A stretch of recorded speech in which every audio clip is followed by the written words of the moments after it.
right? I think it's very actually easy for people to give in to, honestly, like cultural bullying. Oh, you can't wear that Han food because you don't even look Chinese. It's like, I don't, so who are you? But do what I do.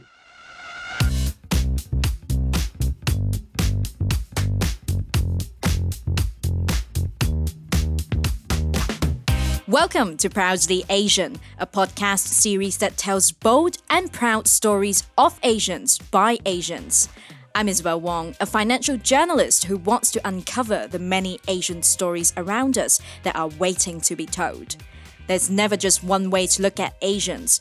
This podcast will take you through a deep dive into the life stories, struggles, and triumphs of young Asians around the world.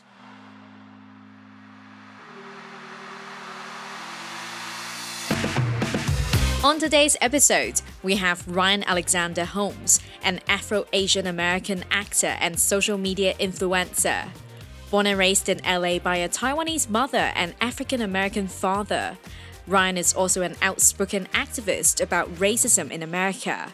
He talks to us about growing up Blasian, surviving rejection as an actor, and how to break out of a victim mindset.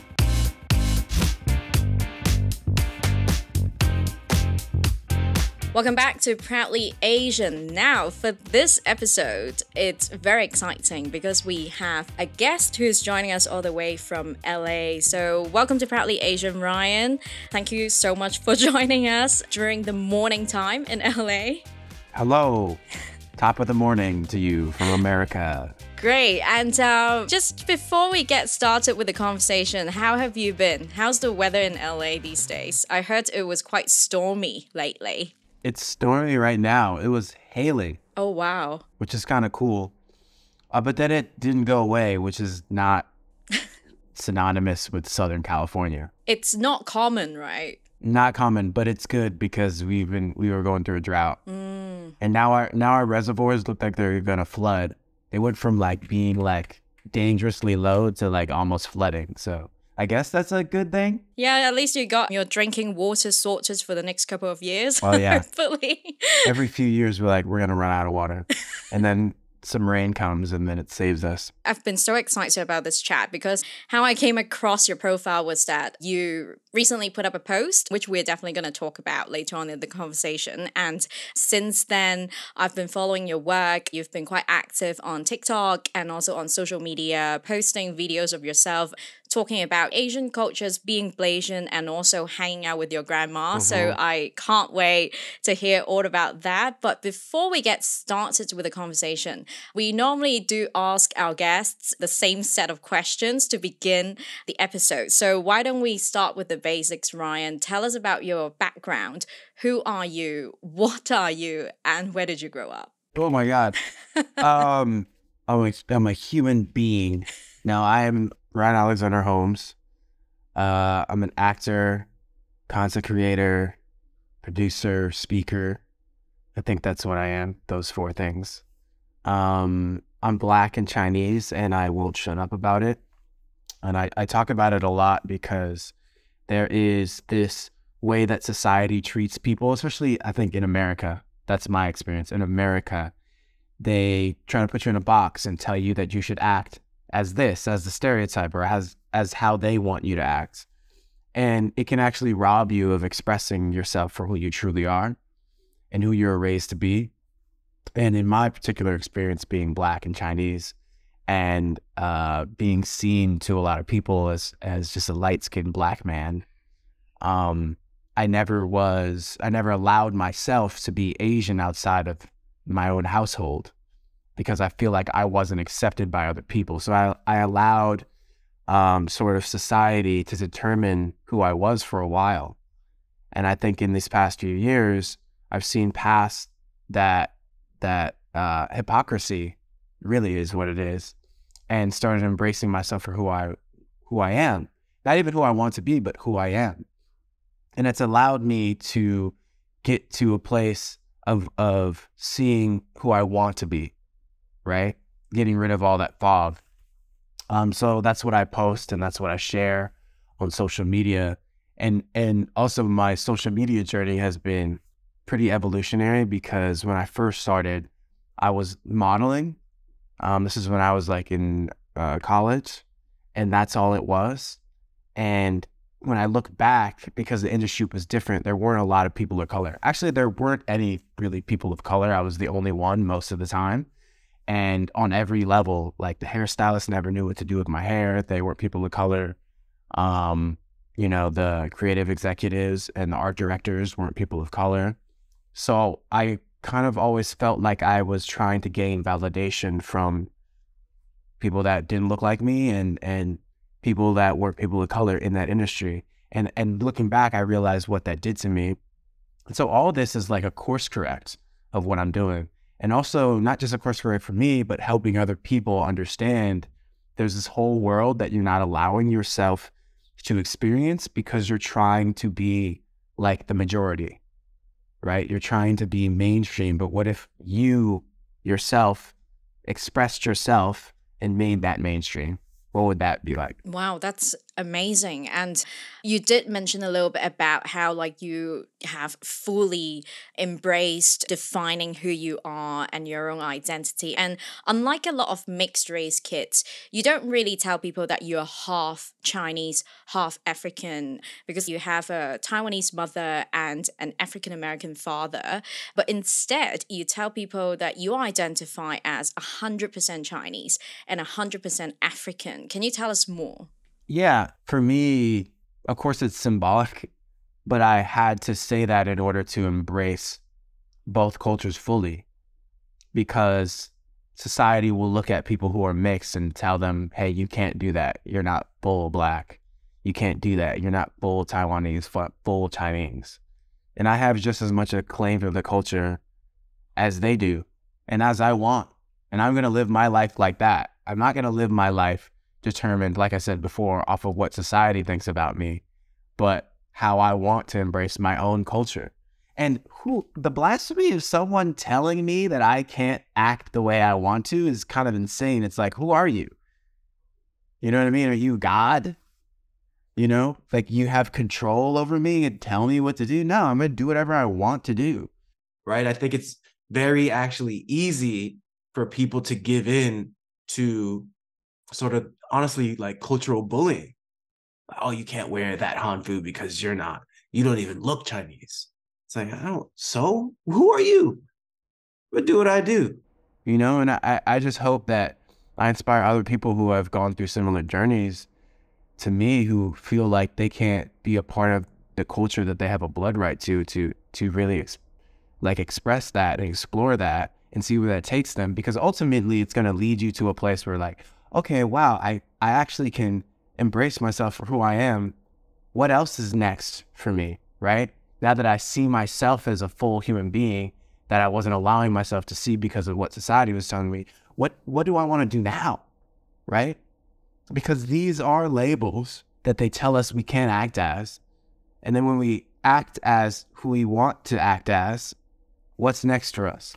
That's what freedom is. I want people to taste what that is. Yeah, for sure. And I'm really glad in recent years, there are more influencers, for example, like yourself, and through the work that we do here at Proudly Asian, we are really trying to tell people that all those labels or the characteristics or things that we used to have to be ashamed of, or people would tell us that those things are weird. For example, like your food is weird, your lunch is smelly and all that. Like our generations these days are doing the work to tell people that, hey, these are not weird. Yeah. These are the proper food of a certain culture, certain communities grow up with, and people have no right to tell us that our food is weird or our food is smelly. Yeah. And in a way, we are having conversations to change how future generations are going to see all these things that we used to be ashamed of. Absolutely. That's what it's all about. Yeah. Yeah, I love that. Obviously, you did mention a lot about how like people would tell you who you are not, what you're supposed to do. So I assume that growing up, you had a lot of incidents like that. But I'm just wondering if there were any defining moments or like incidents that happened to you during your formative years that had pretty profound impact on you. I just think about the N-word and like how, you know, because I grew up in a community that I was the only black kid. Me and my brother were the only black kids in the whole school, whole elementary school, whole middle school. So when the N-word came up and it was like cool back then to say it in rap songs, that like kind of ended friendships because people would be saying it sometimes sometimes with the false pretense of being like, hey, I'm saying this because we're like cool. And it's like, no, you're not saying that's because we're cool, because I already told you I don't want you to say that word to me, right? Like that word doesn't make me feel comfortable. And if they continued to say it, it's like, okay, well, now you're ignoring like the friendship that we have and the relationship that we have in order to what? Be cool?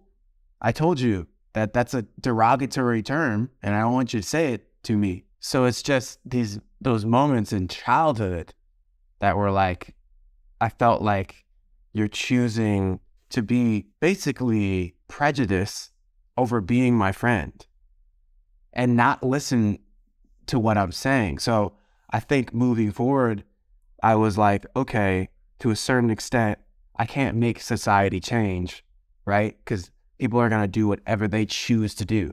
I cannot change somebody. I cannot go into their mind and control their mind and be like, hey, rattle, rattle, rattle, like think about this more clearly, because I just can't do that. So what can I do in order to focus on my internal locus of control and be proud of who I am and not let what others say affect me? And then also gravitate towards the people who care about me and truly listen to me, because it can be very devastating to be the only one and then wanting other people's validation in order to make you feel happy. I had to learn to stand on my own and be proud and loud about who I am, right? So it's no surprise that I'm doing this now when I look back at these moments and how I handle them, and also how my parents helped me through the process.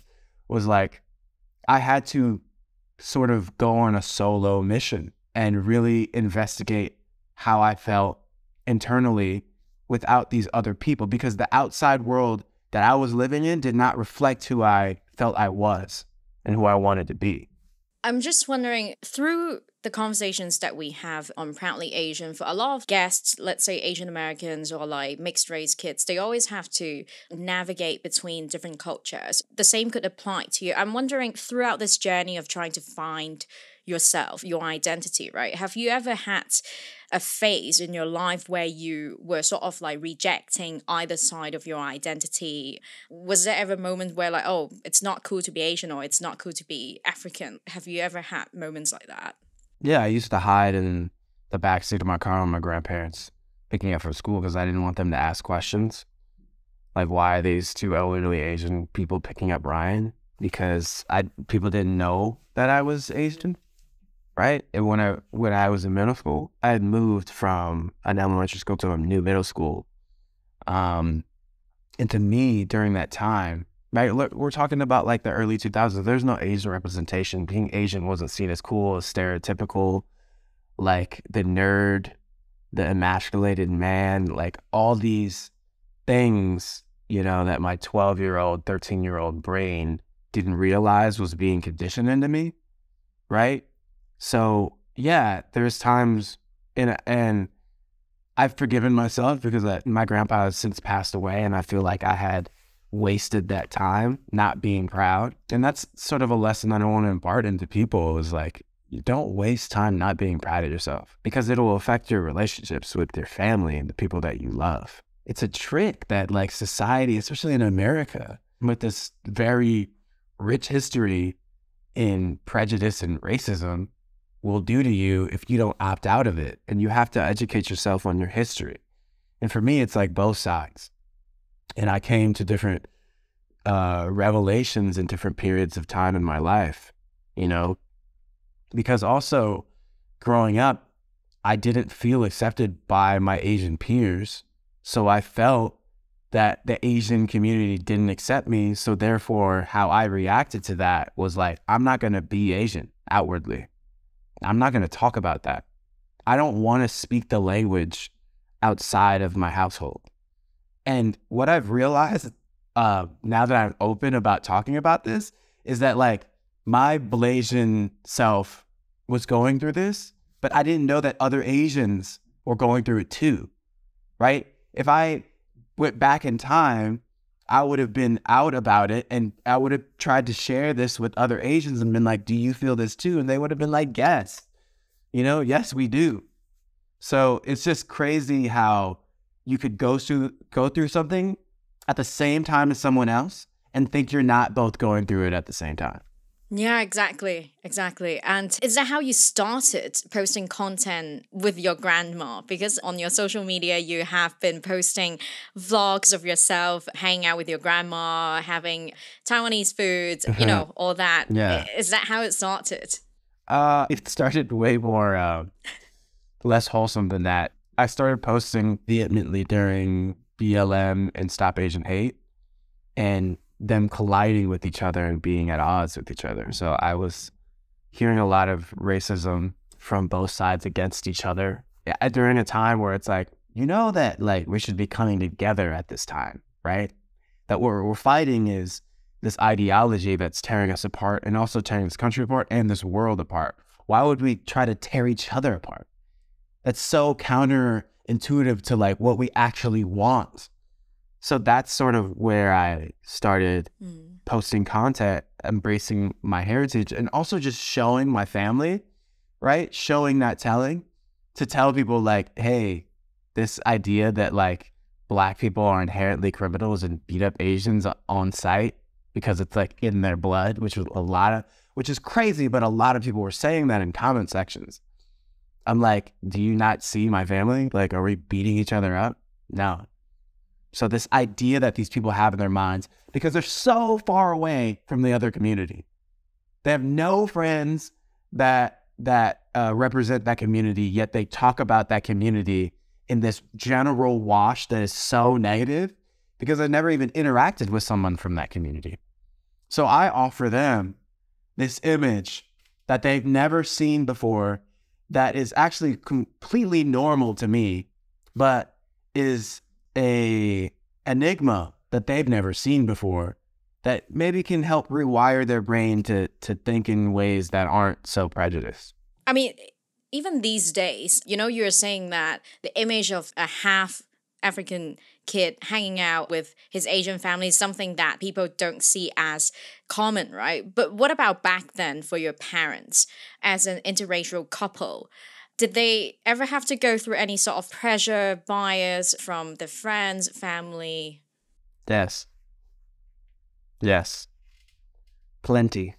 I mean, it was, the 90s. It was like pre and post LA riots. So there was a lot of animosity towards their relationship that they had to deal with. And it definitely affected them. And I honestly think like what they imparted into me came from those experiences. Ryan, you need to be able to embrace yourself and not care what society says about you. You have to really dive deep into yourself and who you want to express yourself as and who you want to be.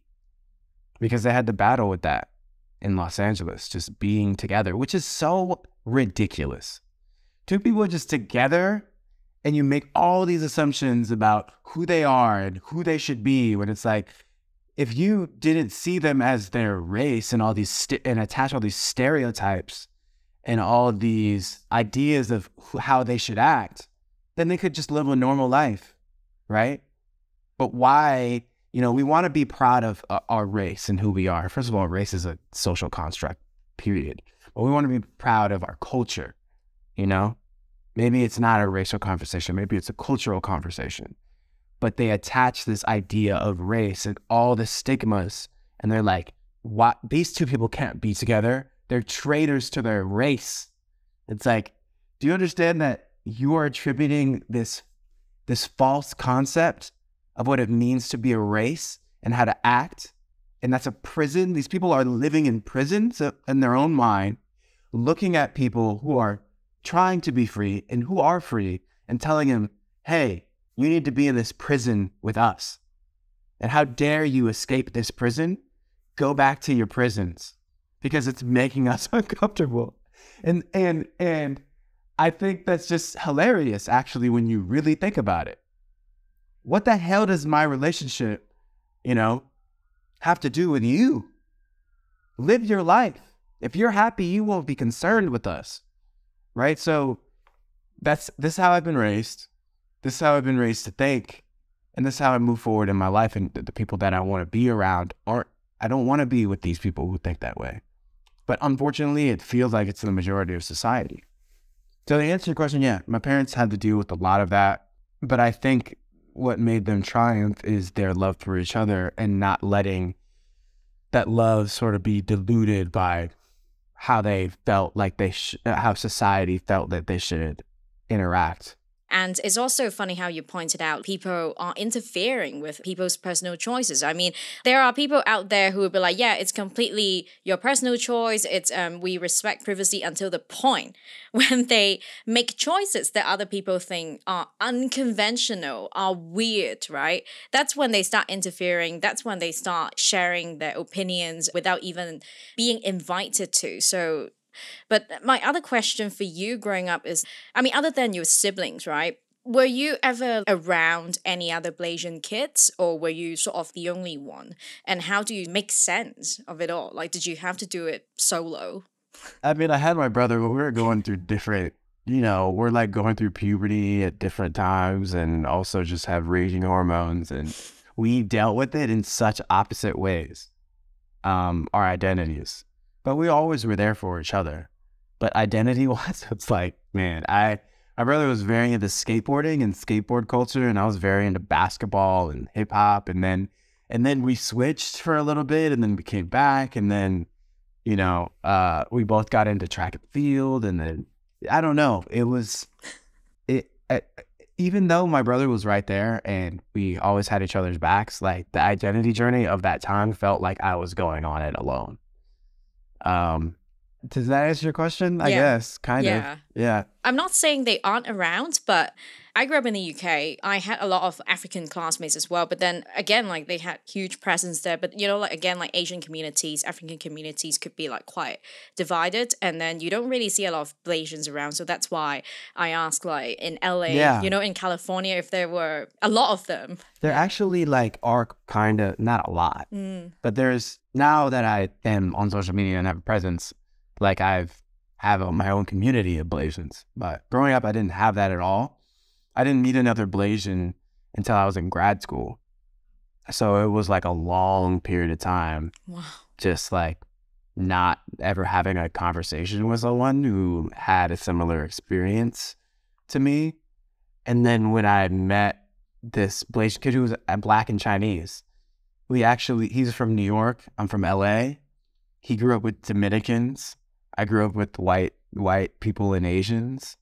And his dad was Asian. His dad was Chinese. My mom was Chinese.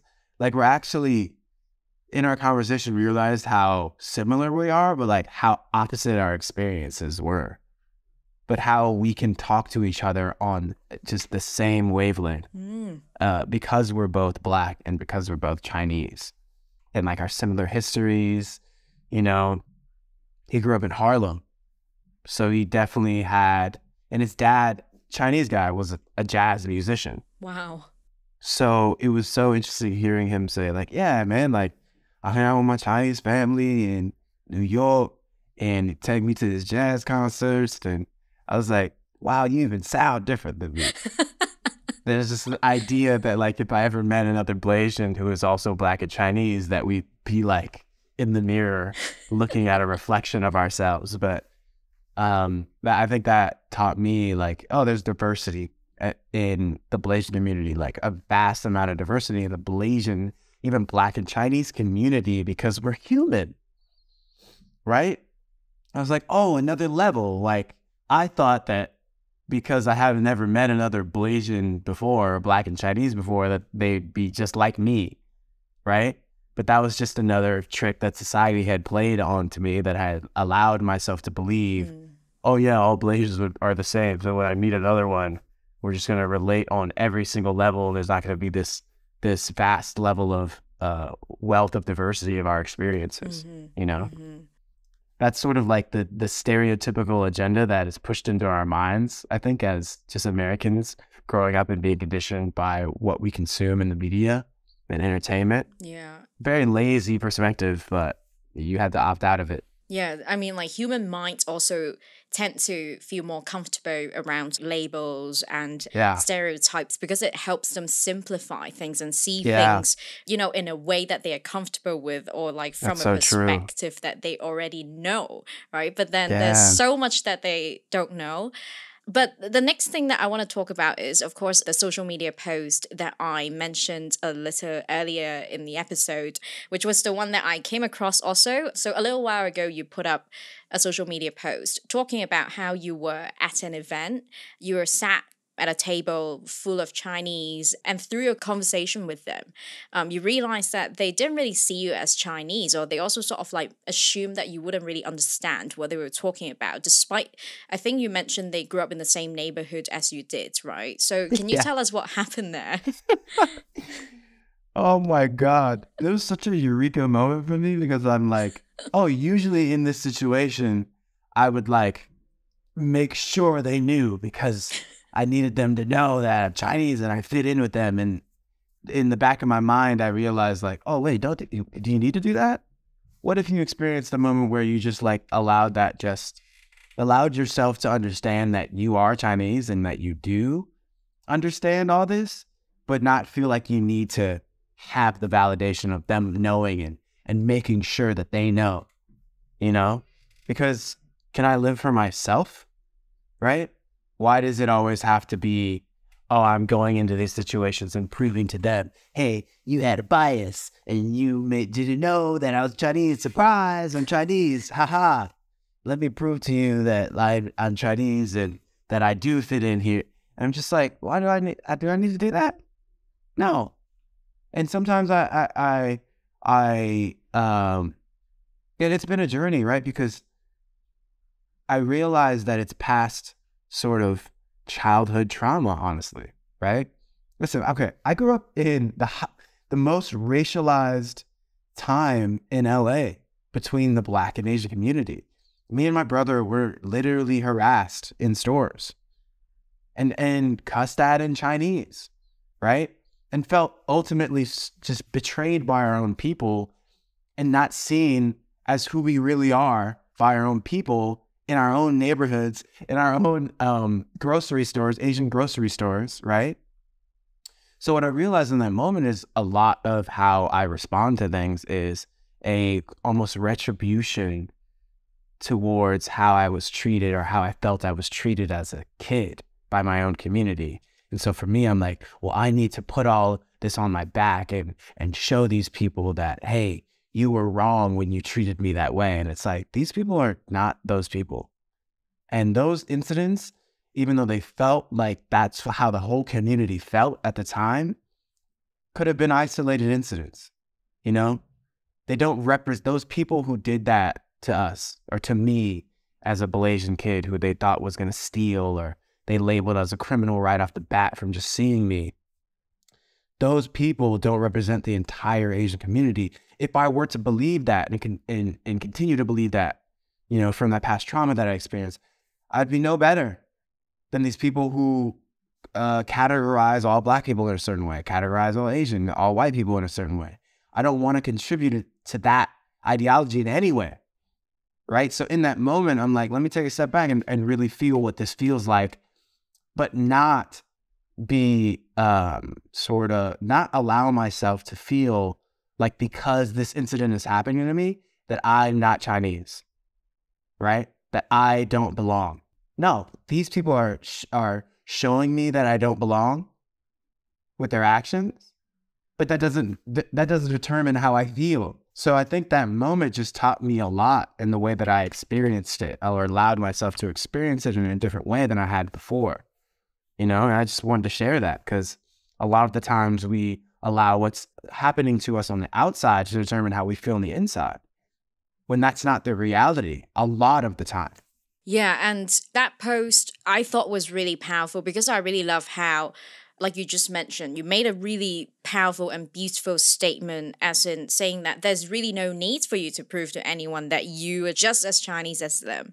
And I love how you're showing all of us that there's another way to look at incidents like these other than thinking yourself as a victim, like feeling bad internally about like, why didn't they recognize me? Yeah. Like, well, what is that them recognizing you have to do with how you feel about yourself? Exactly. And also, you know, why would you want to prove yourself to people who don't already have shown they don't accept you? You know what I mean? Exactly. Why? You could, but honestly, like, I still had a conversation with them, but it was just funny that, like, it almost felt like a secret agent, because I'm like, oh, okay, yeah, I could still talk to you. I can still talk to you. You have no idea who I am, and I don't have to reveal it to you. And honestly, it kind of felt funny to have this experience where someone's telling you stuff that you already know because they assume that you don't know. And it's just funny to be in that. I didn't know about that. Tell me more. Yeah. I don't know. Wow. Really? Oh, okay. You ignored all the other things that I said. But okay. Yeah. Oh, really? You guys do that? Oh, that's interesting. Because I already know. But I really wanted to just experience that and experience in a way that didn't make me feel like a victim, or where I didn't internally victimize myself. Mm-hmm. And I think it was a beautiful experience, because little by little you start to let go of these preconceived notions of yourself through the eyes of other people. You can't. Like I mentioned prisons. It's a prison to allow people to have such control over you emotionally. Yeah. It's a prison. When really, like, why does their perspective matter in that way? Why do you give it so much power? Because it's you giving it power. It's not them. It has nothing to do with them, actually. It's you giving them power. Mm-hmm. So it's easier said than done, because it takes a lot of time. And maybe I'll never fully get there, but it's really just the acknowledgement of it while it's happening. Mm-hmm. And shortening the sort of time span that you allow yourself to feel demoralized, right? If you feel it and then you immediately acknowledge it, you're like, oh yeah, that's not necessarily reality. It's just how I'm allowing myself to feel. Yeah, I completely understand. I mean, when the same happens to me, of course, that initial rush of anger, or really trying to be like, why don't you listen to me? Yeah. Right? But at the end of the day, these people, you're probably not going to see them a second time. So, like, there's really no need to really, like, suffer because of those careless remarks made by those people also. And there's no animosity that needs to be there. It's just, oh, I see you for who you are and how you talk to me. Okay. Well, I'm going to do my thing. There's no, like, how dare they, and they shouldn't have done that. It's like, no, society's going to do whatever it does. Right? And I feel like you want to make change, make it within yourself, right? And share that voice from a place of not insecurity, but a place of being proud of who you are. And then also align yourself with people who believe in you and who align with your message and really see you for who you are, right? Because I think that's when change happens. I don't think change necessarily, I wouldn't say it doesn't happen, but I don't want to be a part of the change that happens by shouting at someone and telling them they need to change. I want to be the change, and I want to be around other people and develop a community of people who are like-minded than me, and share that community and build strength in that. And I think it's more powerful when these people, you know, who maybe in the past you said they should change, see you guys and see how proud you are being yourself and how you're not threatening anybody. You're just like, hey, I'm doing my thing. You know, I like that version of change. Yeah. I'm not going to say that the other way is not the way to go or that there's anything wrong with that. That's just not the way that I want to do it, because it's very taxing on your mental health.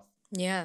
Because you're trying to get somebody else to listen to you. And honestly, man, you're not connecting with that other person.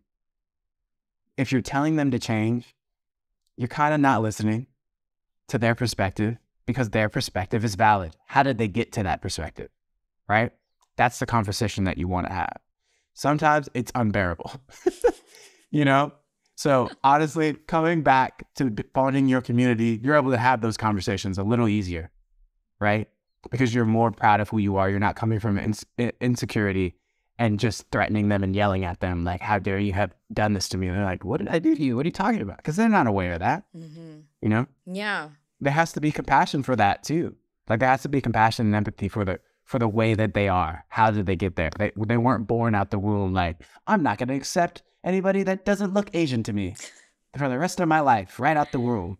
You know, it's conditioning. It's how society formed their brains. And a lot of it is like not their fault, to be honest. You know, for sure. It's like a lot of the times it's education, exposure, the people that they're around. Exactly. And I love how you're showing us an effective way to inspire change. It's not really like going up to those people and, hey, you need to change. Yeah. But it's more like you showing them how you can be the change by, let's say, pushing out content on social media, you know, speaking at events. And eventually it might reach them when the time is right. They would come to you and be like, hey, I didn't know you could do it that way, but wow. Yeah. Like, thanks for that. Thanks for that new perspective, right? I also think that like, it's not about them, it's about you.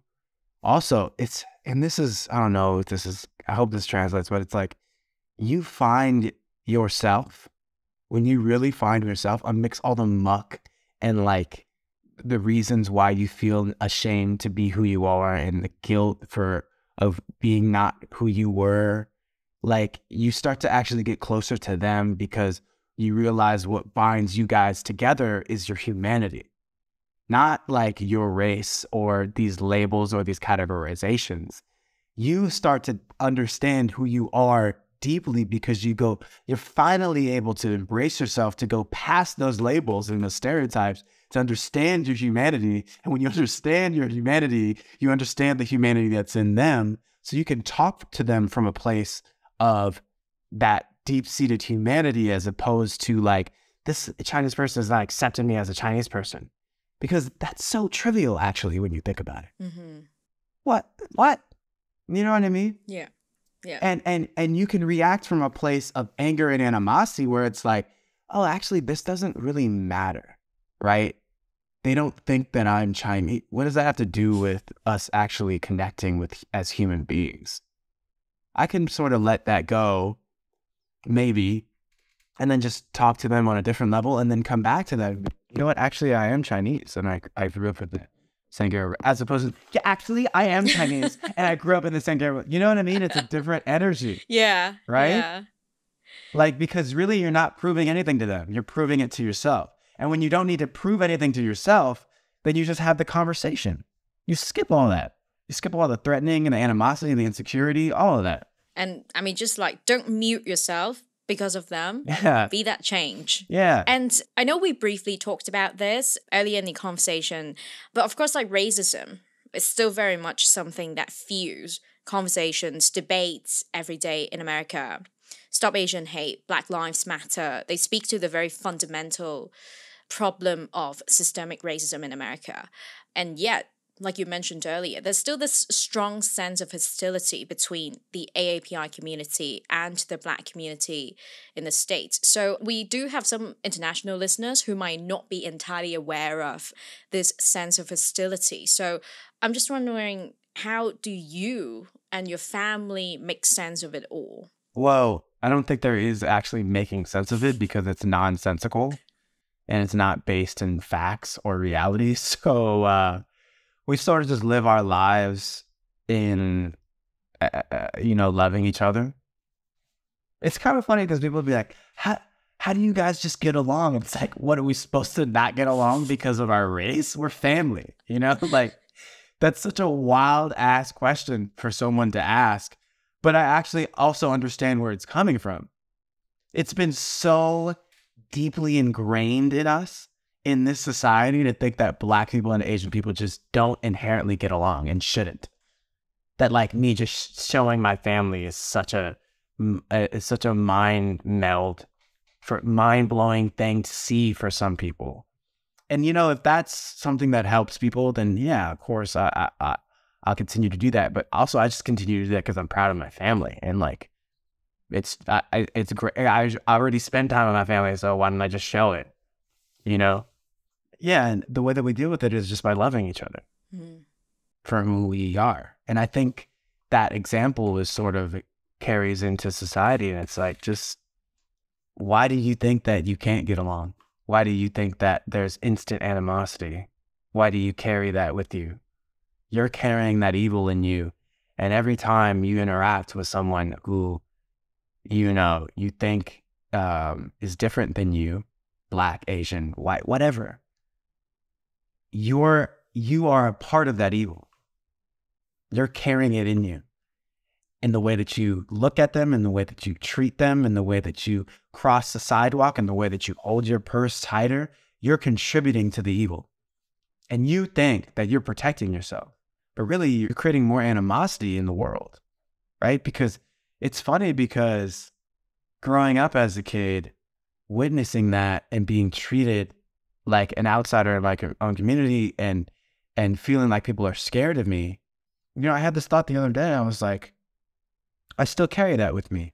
I still walk in the community and amongst Chinese people, and sometimes I will be like, oh, I need to appease these Asian people because I feel like they might be scared of me. It's like, no, I don't. Why? That's an assumption on my part. That's an assumption that not only paints them as prejudiced immediately, but also victimizes myself. And this is all conditioning from like experiences that I've had in the past. I don't need to continue to do that.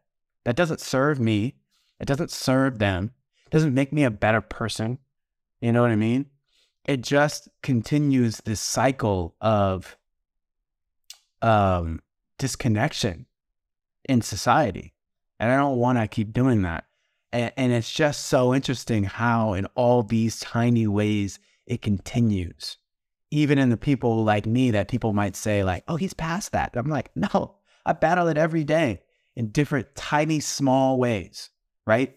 Where I'm sitting at a table with all the Chinese people and I feel they don't accept me, and I'm like fighting back the urge to like prove to them that I'm Chinese. Or I'm walking in my community and I assume that Chinese people are scared of me because of, you know, how I was treated in the past. That was years ago. I shouldn't be carrying that, right? Because that's what racism is. It's all these tiny moments that we don't acknowledge, that we don't course correct, that build and build and build. And then we isolate ourselves because it's fear. Then we isolate ourselves away from those people and away from those communities. And when we do that, then it's even more entrenched because we don't even actually have human interactions with those people that are different than us. These issues, they always happen in a tiny way. They are like mosquitoes. You can't really get rid of them, or you can get rid of one, but then they keep coming. And I'm pretty sure that the kind of hostility between like Asians and Black communities, the degree that I experienced, it's nowhere near the degree that you experienced. But then I still remember one incident. It's relative. I feel like. I mean, one incident on Proudly Asian, like during the thick of Asian hate, during the pandemic. We reposted this video, which was essentially showing a Black man fending off an attacker for an Asian elderly man. We reposted that on social media, and then we got quite a few trolls or comments coming at us telling us that it's only one incident. What about the other crimes that they conducted against Asians? And then that's when I'm just like... They want to be racist. Yeah. They're violently choosing to be racist.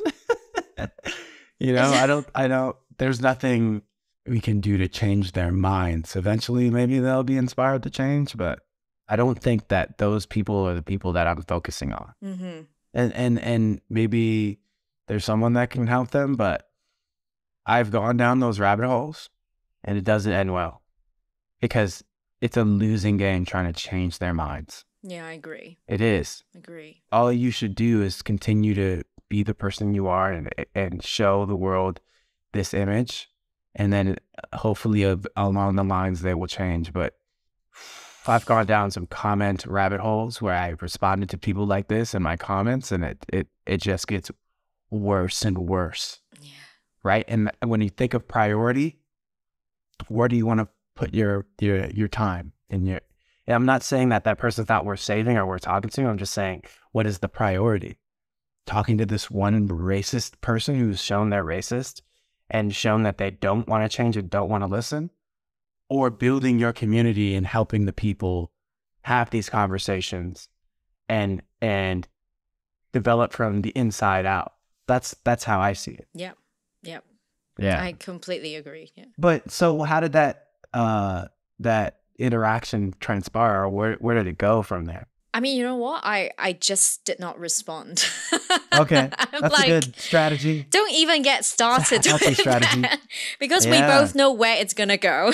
Yeah. Yeah, so Oh, it's just man. like you mentioned, right? We only have 24 hours a day. Why don't we just spend the time to continue having those conversations, make the voices stronger and louder, rather than, focusing on one of these tiny incidents, right? Yeah. Because it can tear you apart. Listen, I get comments like that all the time, and every once in a while, one will just have me pulling my hair out. And I have to just take a break and be like, I just can't be on social media right now. This is making me lose hope in the world. And then, then I go to my family and I spend time with my family and I post about that. And then the sport comes again. And I'm like, okay, all is well. Just continue down that path. Yeah. But hey, please don't let them bother you. I mean, I know you don't, but I really love the content that you've been posting. So yeah, please continue. Keep them coming. I appreciate that. Yeah. Now moving on with the conversation. Of course, we talked a lot about your personal experience growing up, but I also want to talk a little bit about your professional self as well. Because in your personal life, obviously your identity is constantly rejected, and in your professional career that you've chosen as an actor, you also deal with rejection quite a lot as well. So can you tell us about how you decided to become an actor, and how do you deal with the kind of rejection? Every day I wonder why I chose this profession. It's not really, okay, let me just be honest. It's not really rejection because they're not saying no in your face. You just never hear back from them. So it's more like selection than it is rejection. And at least telling myself, that helps me. You know what I mean? Because really believing that like they don't want you every single time you don't get it is devastating to your mental health. So, because honestly, like 99% of actors, like they're not getting the role. That's like everybody, even like the most famous actors that they're vying for roles at the very top, and it's going to Leonardo DiCaprio. Do you know what I mean? Like every actor deals with rejection or selection every time they want a role. They have to fight for it. And so when I realized that, that's when I realized like, oh, I'm in it from the long game. How can I take care of myself, understand myself, embrace myself and who I am, and have a support system so that I can continue to go through this, and continue to be okay and keep grinding and rising throughout the ranks as I continue forward. Because if you don't have that, if you don't have a life outside of it, if you don't have family and a support system and friends and other passions, it can get very ugly, because then you're just relying on this profession and getting these roles as your validation and as your sort of pillar for your mental health. And that can be completely devastating because, first of all, it's out of your control, right? I've gotten very close to like big roles, and the casting director has said, you were our choice. But they don't want you because of just a list of things that I cannot control, right? You're too tall, or like you look too much like another character that we already casted, and people will get confused. You know what I mean? So it's just like, I have no control over that. I did the best that I could do. So I don't feel bad in those situations. I'm just like, wow, this is the industry. I have to just deal with that. And I have to understand that a lot of it is sort of just circumstance and luck. But I just make sure that what I bring to the table is the best that I can do. That's all that I can do. And really, when you think about it like that, then it's like, okay, well, that's easier. I just do the best that I can do. I just focus on that. And then the chips fall where they may. And I think it hasn't gotten easier. You just get stronger through the process. And I think that's just life. in general. I think it's a good allegory for life. This my path on the industry. It's a good allegory for life. But also, what I've learned is, so utilizing social media to embrace myself and to show that has actually helped me in my career. It's actually given me opportunities. When really in the beginning, before I started doing it, I thought it was going to take things away from me. I think a lot of actors thought that way, and a lot of them still do. I have friends who are like, I'm not doing that, man. I'm not an influencer. I'm an actor. It's like, why don't you think that you could be both? Like, what in your mind is telling you that you can, you know? And now we've come to 2023 where it's like your following means so much now to people in the industry that want to hire you for a project, right? Like it's more of a plus than it has ever been. Yeah. I mean, awareness is awareness, right? Yeah, exactly. From what you just described, being an actor is definitely not for the faint-hearted. No. But what are some of the highlights of your acting career so far? I know you had a role where you got to speak Mandarin. Yeah, that was great. It was great, but it was like I definitely felt put the whole culture on my back. I was like, damn, I have to do this really well. Like I have to, for my ancestors, you know, looking down, watching me do this. But it was so serendipitous because I remember getting the audition for that role, and he was Black, and he was fluent in Chinese, and the scene happens in China. And he's speaking Mandarin, and I was like, I have to get this, right? Like, how could I not get this? It's you. How could I not get this? And yeah, so how I deal with things is just like I put all my time and effort into making sure I do a good job, and then I just forget about it. And then they hit me back, and they're like, "Can Ryan do a British accent?" Because the first one didn't say British.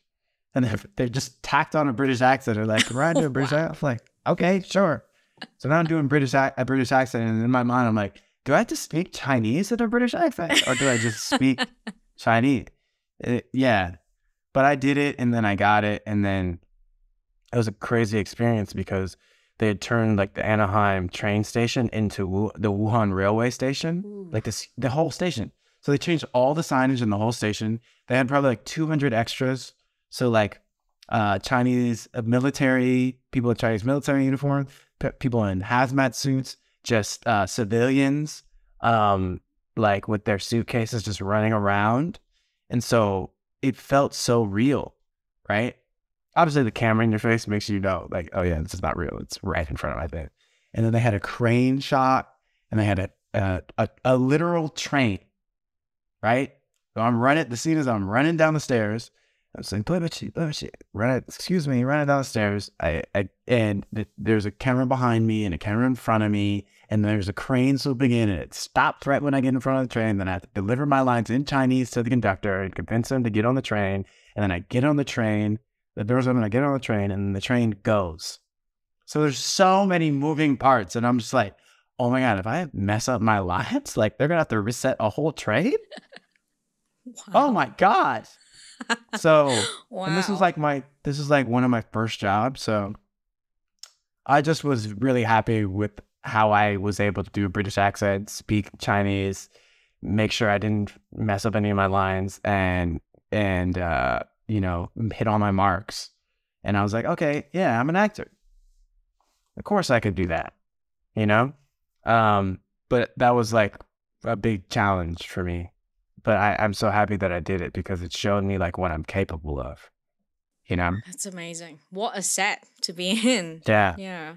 And recently we saw the Oscars. Were you watching that night? No. No. I didn't watch the Oscars, yeah. But I know who won. And I saw the speeches, and I cried. Same. I saw what I needed to see, you know?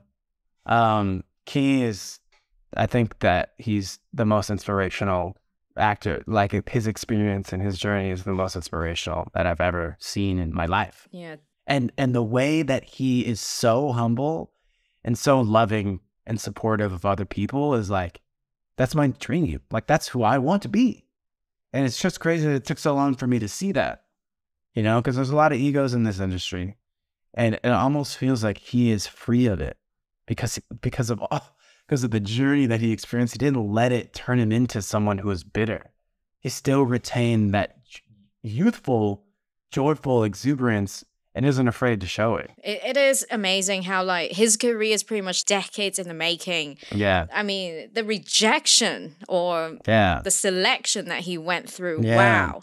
And what really touched me, it wasn't part of his Oscar speech, but he did say in one of the interviews saying like, if you can't make it in your 20s, make it in your 30s. If you can't make it in your 30s, make it in your 40s and 50s. It's never too late. Yeah, yeah. So Oof. that gets me emotional. But now, Makes me emotional. yeah. But now it's time for us to move on to the next segment, which is called Rapid Bias. And in this segment, I'll be asking my guests biased questions that they've got asked at some point in life. And for Ryan's case, biased questions that people might have about Blasians. So, Ryan, are you ready? I know it's early for you. No, I'm not. No, yeah, I am. Okay, let's go. First question. Yeah. You not Chinese or Asian? 你说什么？我不明白。你说什么？ Nice. All right, next one. This is too Chinese for you. You won't understand. Oh, interesting. Because I grew up in a Chinese neighborhood. It's hard because I don't interact with these people. Like, if someone's coming at me like this, I'm gonna be like, okay, cool. Who are you? Okay, bye. I'm gonna go somewhere else. Next question.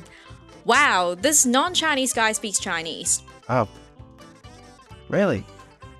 What is a Chinese person supposed to look like? I just really want to know. Well, there's a lot of diversity in the Chinese diaspora. And if you don't know, I would guide you, or not. Actually, I'm not going to do any guiding.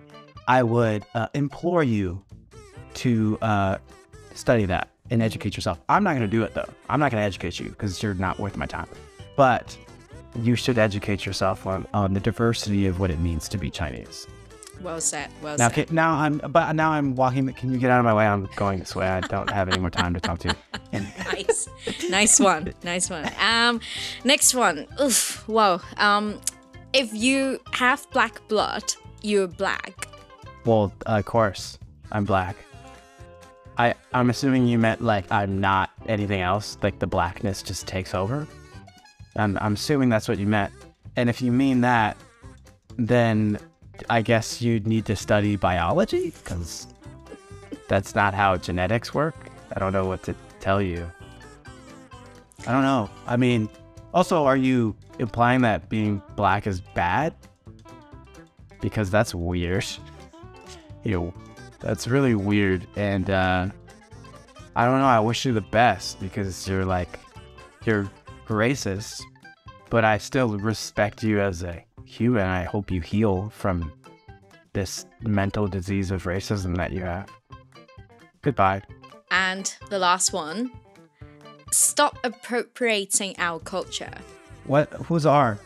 Our culture? Our. What does that mean? Because are you talking about Chinese? Like, are you the ambassador of all appropriation of Chinese culture, and you decide who gets to embrace it and who doesn't? That's a crazy job. Like, how did you apply for that? Did you apply for that?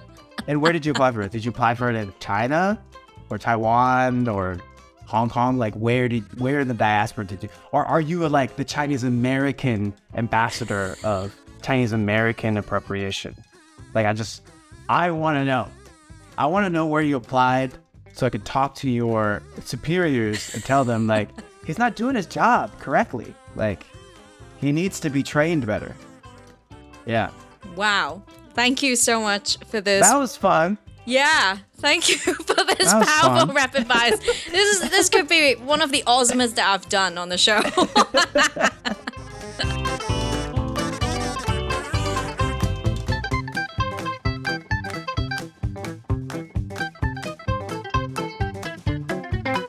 Now, for us to wrap up the episode, we did talk a lot about your content that you push out and your works as an actor. So for our listeners who are curious to check out your work and your social media accounts, where can they find you? Any upcoming projects for you as well? I have a movie where I'm playing a villain. Ooh. And when you watch it, just know, hopefully you listen to this interview, you know I'm a good guy, all right? Because I'm a villain, all right? In this movie that's coming out. It's coming out in theaters in August. I star alongside Kevin Hart, Tiffany Haddish, Wesley Snipes, and a lot of other of my heroes that I grew up watching. But that comes out in August. It's called Back on the Strip. And then if you want to just follow me on my socials, all of my socials on Instagram, TikTok are Ryan Alexh, RyanAlexh. Yeah. Cool. And YouTube, Ryan Alexander Holmes. Cool. Yeah. I can't wait to see more of you hang out with your grandma along with other content that you push out. Oh yeah, it's coming. More to come. Always. Cool. And finally, what does it mean to be proudly Blasian to you? Oh, it means embracing all the aspects of not only my culture, but all the aspects that I feel like I'm passionate about that make me human, right? Like, it's not just about embracing the culture, it's embracing who I am individually inside of that culture and outside of the culture. That's great. Thank you so much for joining us on Proudly Asian. Thank you for having me.